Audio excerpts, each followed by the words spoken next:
अस्सलाम वालेकुम to all of you. First year chemistry में तमाम स्टूडेंट्स को खुशामदीद। चैप्टर नंबर 1 के एमसीक्यूज़ डिस्कस करने जा रहे हैं और चेक करते हैं इसमें कौन से इंपॉर्टेंट एमसीक्यूज़ हैं जो हमारे एग्जामिनेशन पॉइंट ऑफ व्यू से इंपॉर्टेंट है। तो चलें स्टार्ट करते हैं चैप्टर नंबर 1 के एमसीक्यूज़। नेक्स्ट है 0.0012 कैन बी रिटन एज। आपको एक्सपोनेंशियल फॉर्म बनानी है तो बिल्कुल आप बनाएंगे कैसे, 1 2 3 4। तो 4 टाइम आप रोटेट करके लेकर आ रहे हैं तो वैल्यू क्या बनकर आएगी, बीटा ऑप्शन। तो आप देखें लेफ्ट से, आप कहां से आ रहे हैं, लेफ्ट से। डॉट कहां से आ रहा है आपका, आप लेफ्ट से राइट पे मूव कर रहे हैं तो आप साइन क्या यूज करेंगे, नेगेटिव। क्या यूज करेंगे, नेगेटिव। अब अगर राइट से लेफ्ट पे आएंगे तो क्या यूज करेंगे, पॉजिटिव। तभी आपका राइट आंसर क्या हुआ, बीटा ऑप्शन। क्या हुआ, आप गौर करें, हम डेसिमल पॉइंट को कहां लेके जा रहे हैं, लेफ्ट से राइट की जानिब लेके जा रहे हैं, इसलिए हमने साइन क्या लिखा, माइनस। अगर हम यहां से जा रहे होते तो हम क्या लिखते हैं, पॉजिटिव। तो इसीलिए बीटा ऑप्शन इसका राइट आंसर हुआ। नेक्स्ट एमसीक्यूज है हमारे पास, the number 0.0046 can be written in exponential form. अब आप खुद से पहले अपने पास लिखें, इसे जल्दी से लिखें, इमेजिन नहीं करना है, लिखना है अपने पास और राइट आंसर अपने जहन में फिट कर लेना है। What which one is right answer, yes beta option is right answer. 4.6 exponent की पावर -4, ये इसका राइट आंसर होगा। नेक्स्ट एमसीक्यूज है 10 एक्सपोनेंट, मतलब लिखा हुआ है exponent -5 can be written in decimal. इसे डेसिमल पॉइंट में किस तरह से लिखा जाएगा, तो अब आप जरा गौर करें। पहले हमने कॉन्सेप्ट लिया क्या, हम लेफ्ट से कहां जा रहे हैं, राइट पे। इसका मतलब माइनस का मतलब ये कि वैल्यू कहां से आई है, लेफ्ट से राइट पे आई है। तो अब आपके जहन में वैल्यू आ जानी चाहिए, विच one is right answer, yes beta option. जरा गौर करें, अगर मुझे इस वैल्यू को कन्वर्ट करना है तो जरा चेक करें, 1 2 3 4 और 5, ठीक है।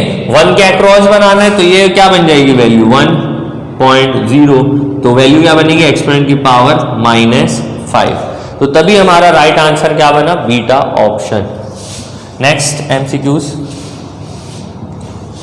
The numbers of significant figures. अब आप खुद इसे अपने जहन में ले आए, इसमें कितने नंबर्स सिग्निफिकेंट फिगर्स के हैं, जल्दी से बताएं राइट आंसर क्या होगा। खुद से सोच लें कि ये इसके अंदर तो हमें पता है कि इसमें इतने नंबर्स ऑफ सिग्निफिकेंट फिगर्स होंगे। तो राइट आंसर इज, जल्दी से बताओ, delta option is right answer, क्योंकि एक ही सिग्निफिकेंट फिगर नजर आ रहे हैं। अगर डेसिमल पॉइंट से पहले कोई नंबर्स 0 से बड़े होते तो हम क्या कर लेते, सब तमाम नंबर्स को काउंट कर लेते, मगर हमने देखा डेसिमल पॉइंट से पहले कोई जो डिजिट्स हैं वो 0 है, तो तब सबको काउंट नहीं करेंगे। ये रूल है सिग्निफिकेंट फिगर का, आप अच्छे से जानते हैं। अब बताएं इसके अंदर कितने सिग्निफिकेंट फिगर है। -9 का मतलब समझ गए होंगे, लेफ्ट टू राइट चल रही थी सीक्वेंस। तो राइट आंसर इसमें हुआ हमारे पास 3, 1 2 3, क्योंकि ये सारे के सारे 0 हैं, ये सारे के सारे 0 हैं, लेफ्ट टू राइट मूवमेंट हुई है, इसलिए beta option is right.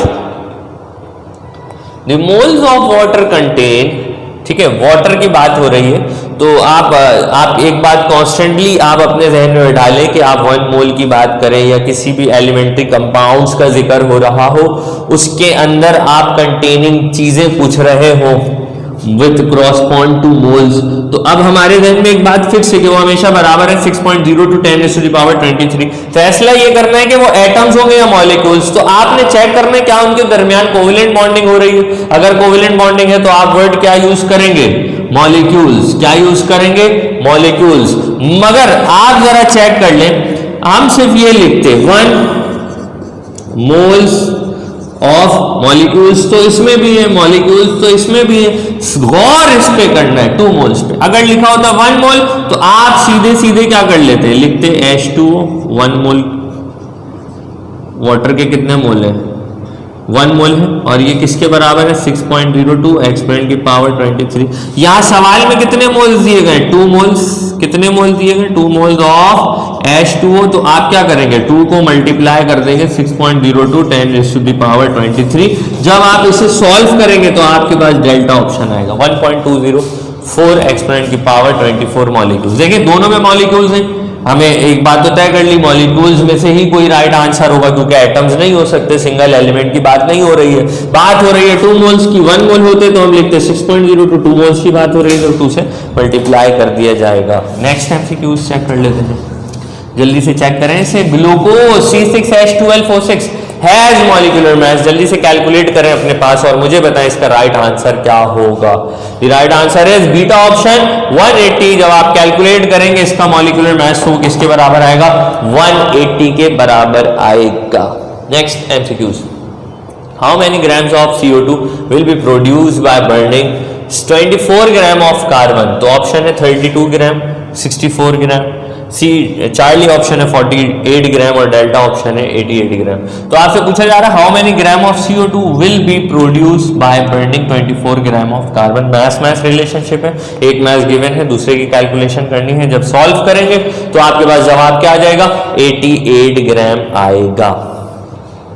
Next STP क्रॉसपॉन्ड to किसके क्रॉसपॉन्ड है, 760 torr and 273 degree Celsius, 180 m and 273 degree Celsius, 760 torr and minus 273 degree Celsius. आगे लिखा हुआ है 760 टॉर एंड 273 केल्विन। तो आप जानते हैं कि अब 1 STP पे 180 m को किसके बराबर लेते हैं, 760 टॉर के और 273 केल्विन के लेते हैं। किसके बराबर लेते हैं, हम 273 डिग्री सेल्सियस लेते हैं क्या, नहीं, हम क्या 273 डिग्री सेल्सियस में नहीं लेते, हम किस में लेते हैं, 273 केल्विन में ले रहे होते हैं वैल्यूज को STP में। तो राइट आंसर हुआ डेल्टा ऑप्शन। नेक्स्ट एमसीक्यूज है, a compound has empirical formula CH and molecular mass 78, it's molecular formula will be. तो कैसे कैलकुलेशन होगी बेटा, क्या काम किया जाएगा, तो चेक कर लेते हैं। आपके पास एम्पिरिकल फार्मूला मौजूद है CH, तो एम्पिरिकल फार्मूला कैसे कैलकुलेट करेंगे, 12 + 1। एम्पिरिकल फार्मूला वैल्यू आ गई आपके पास कितनी, 13, वैल्यू क्या आ गई 13। अब आपको मॉलिक्यूलर मास गिवन है, जरा मॉलिक्यूलर मास चेक कर ले कितना है। n निकालने के लिए आप मॉलिक्यूलर मास को डिवाइड कर देते हैं एम्पिरिकल फार्मूला से, तो एम्पिरिकल फार्मूला कितना है 13। 78 को 13 से डिवाइड करेंगे तो वैल्यू आ जाएगी 6। तो आप एम्पिरिकल फार्मूला वैल्यू को n इंटीजर से मल्टीप्लाई करते हैं, आपको एम्पिरिकल फार्मूला वैल्यू गिवन है, n की जगह क्या रखेंगे 6, तो 6 को कार्बन से भी मल्टीप्लाई करना है, हाइड्रोजन से भी, तो क्या आएगी वैल्यू C6H6 और इसे कहा जाता है, इस कंपाउंड का नाम है बेंजीन। क्या नाम है, बेंजीन। ये हमारा राइट आंसर होगा। ठीक है बेटा, तो आगे बढ़ते हैं नेक्स्ट एमसीक्यूज की जानिब, जरा देखें क्या आ रहा है स्क्रीन पे नेक्स्ट एमसीक्यूज के लिए। बहुत ही आसान सा एमसीक्यूज है, चेक करें। 1 decimetre is equal to, 1 decimetre is equal to, अपने जहन में ले आए बात किसके बराबर है, 10 एक्सपोनेंट की पावर -4 मीटर, एक्सपोनेंट की पावर -3 मीटर, एक्सपोनेंट की पावर -2 और एक्सपोनेंट की पावर -1। अब जानते हैं अच्छे से 1 डेसीमीटर जो है वो बराबर है एक्सपोनेंट की पावर -1 मीटर के, तो delta option is right answer. Next MCQs है, the mass of 11.2 decimetre cube of ammonia at STP। तो इसको कैलकुलेट करने के लिए मैं आपको फॉर्मूला बता देता हूं। अगर आपको वॉल्यूम गिवन हो और मास फाइंड आउट करना हो तो वॉल्यूम बराबर है किसके, मोल मल्टीप्लाई बाय 22.41 dm³ के, किसके बराबर है, मोल multiply by 22.41 dm³। Volume mole कितने हैं आपके पास, मोल बराबर है, मोल नहीं गिवन है तो मोल बराबर है मास ओवर मॉलिक्यूलर मास के मल्टीप्लाई बाय 22.41 dm³ के। आपको मास फाइंड आउट करना है, वॉल्यूम की वैल्यू गिवन है 11.2, तो आप अब सॉल्व कर सकते हैं, यहां से मास को सेपरेट कर लेंगे तो आपके पास वैल्यू आ जाएगी। वैल्यू क्या आएगी, वैल्यू क्या आएगी बेटा 8.5, वैल्यू क्या आएगी 8.5। तो सॉल्व कर लीजिएगा इसको, आपके पास जवाब है। नेक्स्ट एमसीक्यूज है, how many litres of O2 will be needed to burn 100 litres of CO। देखिए हाउ मेनी लीटर्स, लीटर्स पूछ रहे हैं ऑक्सीजन के लिए, कार्बन मोनोऑक्साइड जब डबल है तो लीटर 100 है, जब एक ही ऑक्सीजन यूटिलाइज हो रहा है मोनोऑक्साइड में तो 100 का क्या करेंगे, हाफ ले लेंगे। 100 का क्या करेंगे, हाफ ले लेंगे। तो चेक कर लेते हैं क्या हाफ वैल्यू कोई इस तरह की गिवन है, तो बिल्कुल 100 का हाफ क्या होगा बताओ, yes Charlie option is right answer, that is 50 litres. Next MCQ, the ratio of hydrogen and oxygen in water by mass is equal to, तो आप जरा इसकी ट्रिक सीख लें। हमने लिखा H2O, 1 को 2 से मल्टीप्लाई किया तो 2, ऑक्सीजन का होगा 16, तो 2 1 2, ठीक है, 2 8 16, तो राइट आंसर क्या आया हमारे पास 1:8, तो 1:8 है ऑप्शन में, चेक कर ले। तो राइट आंसर क्या हुआ डेल्टा ऑप्शन, डेल्टा ऑप्शन 1:8 है इसका राइट आंसर होगा। नेक्स्ट एमसीक्यू चेक करें, how many moles of water are there in 108 gram of H2O, how many moles of water are there in 108 gram of H2O, moles calculate करना है, mass given है 108, molecular mass H2O का कितना होता है 18, 108 को किससे डिवाइड किया जाएगा 18 से, जब डिवाइड करेंगे तो जवाब क्या आएगा जल्दी से बताओ, yes 6 is the right answer, 6 मतलब beta option is right answer. 35.5 gram of Cl2 contain 6.0 to 10 to the power 23 molecules, 3.01 x 10 to the power 23 atoms। तो आप देखिए क्लोरीन डायटोमिक फॉर्म में मौजूद है, डायटोमिक फॉर्म में क्या वर्ड यूज करेंगे एटम या ions, which one is right, तो राइट आंसर होगा मॉलिक्यूल्स, क्या राइट आंसर होगा मॉलिक्यूल्स, क्यों, क्योंकि ये डायटोमिक फॉर्म में, सिंगल एलिमेंट्री फॉर्म में नहीं है, अगर सिंगल एलिमेंट्री फॉर्म में होता तो एटम्स लिखते, वैल्यू तो बात की बात है, हम लिखते क्या एटम्स, मॉलिक्यूल में क्यों लिखा, क्योंकि इन दोनों के दरमियान, देखो मैंने कहा था ना जिनके दरमियान कोवेलेंट बॉन्डिंग हो, जरा चेक करो क्लोरीन और क्लोरीन के दरमियान कौन सी बॉन्डिंग है, कोवेलेंट बॉन्डिंग है, कौन सी कोवेलेंट बॉन्डिंग है, सिंगल कोवेलेंट बॉन्डिंग हो रही है, तो तभी हमारा राइट आंसर क्या बना 6.0 to 10 to the power 23। One molecule of H2SO4 contain, एक मॉलिक्यूल ऑफ सल्फ्यूरिक एसिड कितने कंटेन करेगा, तो राइट जब आंसर आएगा आपके पास 98 ग्राम, कितने के बराबर होगा 98, मास की अगर बात कर रहे हो तो कितने के बराबर होगा, जो सल्फ्यूरिक एसिड का मॉलिक्यूलर मास है वही आपका राइट आंसर होगा। 80 degree Celsius is equal to, अगर केल्विन में कन्वर्ट करना है तो 80 में 273 केल्विन ऐड कर दिया जाए, तो which one is right answer, that is 253 kelvin, that is 353 kelvin, ये हमारा राइट आंसर होगा।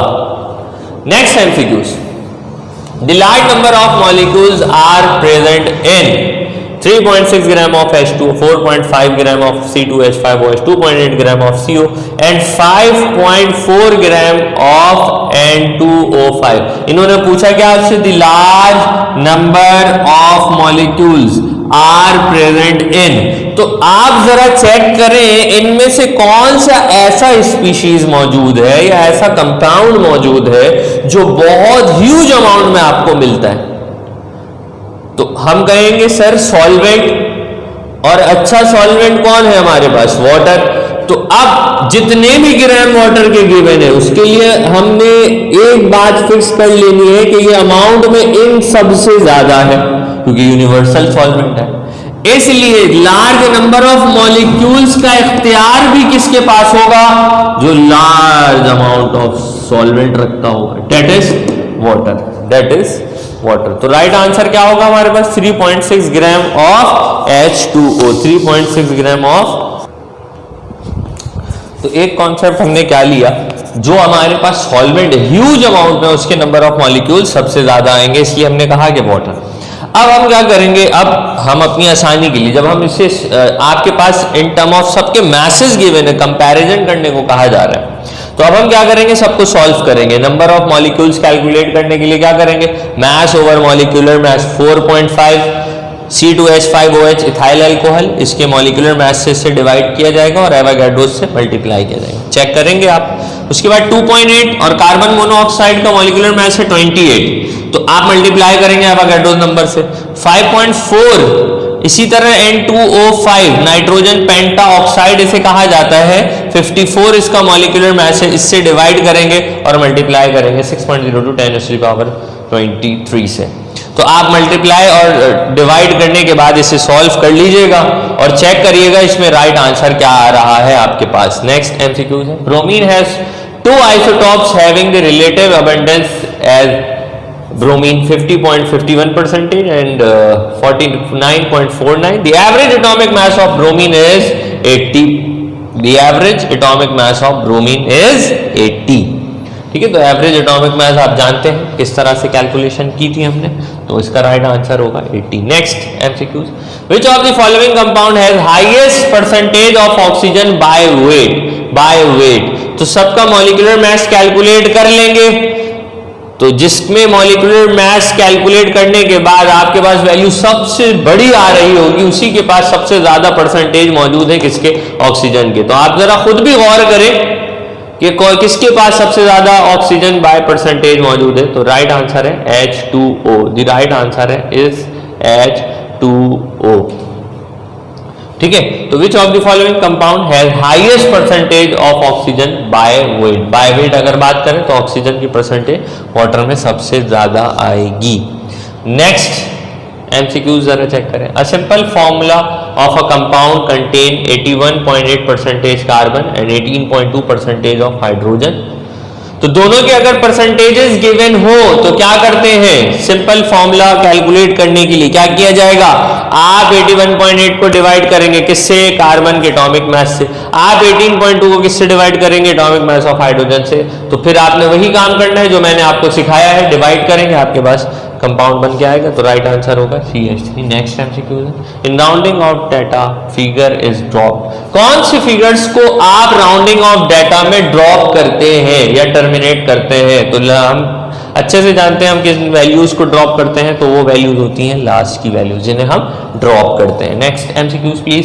1 mole of chlorine ion contain 6.0 to 10⁻23 molecules in ions in atoms in ions. तो राइट आंसर होगा आइंस, क्योंकि आपको यहाँ पे क्लोरीन पे नेगेटिव चार्ज नजर आ रहा है। अगर चार्ज नहीं होता तो आप बोलते एटम, चार्ज नजर आया तो हमने क्या कहा, आइंस। क्या कहा, आइंस। माइनस का मतलब है कि उसने एक इलेक्ट्रॉन क्या कर लिए, एक इलेक्ट्रॉन गेन किए हैं या दे दिए, जल्दी से बताएं। एक इलेक्ट्रॉन गेन कर लिए। ठीक है, the figure 39.45 will be rounded off to. तो इसको अगर राउंड करें तो लास्ट वैल्यू को चेक किया जाता है राउंडिंग ऑफ डाटा में। अगर कोई भी वैल्यू 5 के बिल्कुल बराबर है तो चेक किया जाएगा सेकंड लास्ट वैल्यू को, 5 के पड़ोस में जो नंबर है क्या वो ऑड है या इवन। अगर इवन नंबर है तो आप सिंपल 5 को ड्रॉप करेंगे, और अगर ऑड नंबर है तो ड्रॉप भी करेंगे और एडजेसेंट नंबर में एक ऐड भी करेंगे। मगर यहाँ पे आप चेक करें ये 5 के बराबर है और एडजेसेंट नंबर किसके बराबर है, इवन नंबर के बराबर है। तो आप सिंपल 5 को एलिमिनेट कर दें। अगर आप 5 को एलिमिनेट कर देंगे तो जवाब क्या आएगा, alpha option 39.4। The volume occupied by 1.6 gram of O2। ये फॉर्मूला आपको कैलकुलेट करने मैंने सिखाया हुआ है। फॉर्मूला क्या है, volume is equal to mole multiply by 22.41 dm³। Mole किसके बराबर है, मैस अपॉन मॉलिक्यूलर मैस के डिवाइड मल्टीप्लाई बाय 22.4। वॉल्यूम आपने फाइंड आउट करना है।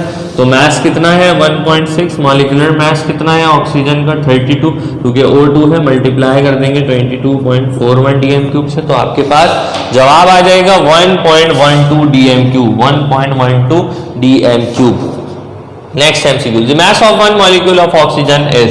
1 मॉलिक्यूल ऑफ ऑक्सीजन कैलकुलेट करना है तो आप लाजमी एवोगैड्रोस की वैल्यू से उन वैल्यूज को क्या कर देंगे, डिवाइड कर देंगे। तो 32 को आप किससे डिवाइड करेंगे, 6.0 to 10⁻23 से डिवाइड किया जाएगा। Next MCQ, how many significant figures represented in the following. कितने सिग्निफिकेंट फिगर्स आपको इसमें नजर आ रहे हैं, जल्दी से बताएं। द राइट आंसर इज, इसमें कितने सिग्निफिकेंट फिगर्स हैं, ठीक है। नेक्स्ट एमसीक्यूज है, what is the molar mass of C12H22O11।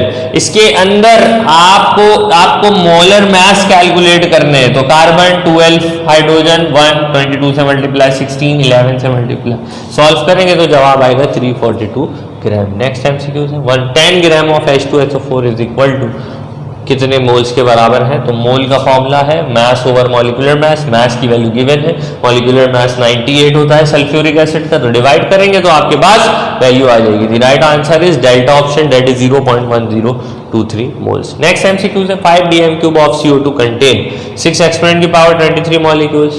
1.344 multiply by 10 23 molecules, 1.344 exponent की power -23। The right answer is 1.344 multiplied by 1023 molecules। ठीक है, तो आगे बढ़ाते हैं सिलसिला। The volume of 6.02 x10 की power 23 molecule of chlorine at STP is equal to कितने के बराबर होंगी ये वैल्यू जरा चेक करते हैं। अल्फा में 22.4, बीटा में है 44.8, चार्ली में है 2.44 और डेल्टा में है 24.4 dm3। The volume of 6.02 23 molecule of Cl2 at STP is equal to, solve करेंगे इसको एसटीपी पे, ये वही वॉल्यूम रिलेशनशिप का सवाल है, तो आपके पास जवाब आएगा 22.41 dm2। अगर आप 6.02 एवोगैड्रो इक्विवेलेंट लेंगे तो एसटीपी में मोलर वॉल्यूम कितने के बराबर होगा, वो बराबर होगा 22.41 dm3 के। इन 506.40 सिग्निफिकेंट फिगर्स आर देयर, इसमें कितने सिग्निफिकेंट फिगर्स हैं आप बहुत अच्छे से जानते हैं। There are 5 significant figures are present in this digit, क्योंकि डेसिमल पॉइंट से पहले जो भी नंबर है वो ग्रेटर देन है 0 से। होप दैट एमसीक्यूज की तमाम बातें आपको बहुत अच्छे से समझ में आई होंगी, और जो भी क्वेरीज हैं आपको, अगर कोई एमसीक्यूज आपने इन डिटेल पढ़ने हो कि मुझे लगता है कि सर हमें ये एमसीक्यूज में प्रॉब्लम हो सकती है, तो वो आप मुझसे डिस्कस कर सकते हैं, बिल्कुल कर सकते हैं। आपका कोई भी सवाल होगा, कोई भी क्वेरीज है वो आप मुझसे डिस्कस कर सकते हैं। तो ये हमारे पास अभी जो हमने एमसीक्यूज किए चैप्टर नंबर 1 के वो इंपॉर्टेंट एमसीक्यूज हैं जो हमारे एग्जामिनेशन पॉइंट ऑफ व्यू से बहुत ज़्यादा इंपॉर्टेंट है, इसलिए हमने क्लास रखी थी तमाम स्टूडेंट्स को इससे ज़्यादा फायदा हो।